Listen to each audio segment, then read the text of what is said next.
د شعر د نور احساس ته ډالۍ او هغه خلکو دپاره چا چې نور احساس پسې ویډیوګانې جوړې کړي. شعر دی چې تاسو کې احساس لکه د نور نشته، پښتنو لکه چې ستاسو خپله خور نشته، او دا ته چې ورپسې خبرې کوې د دې په شان ګورې بل څوک نشته.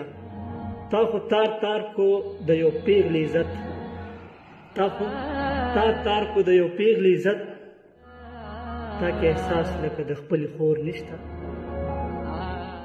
چې لږه خبره هم ورته سم پیغور ښکاري. داسې پښتانه ګورې په هر کور نشته. تا ته چا څه ونه ویل په دې کور کې، لکه تا ته چا څه ونه ویل په دې کور کې، دا احساس دی لکه چې د خور نشته. شاعرانې به ډېرې وي په دې پښتنو کې، شاعرانې به ډېرې وي په دې پښتنو کې، واخلې ستا هنر داسې څوک نشته، او تاسو کې احساس لکه چې د نور نشته.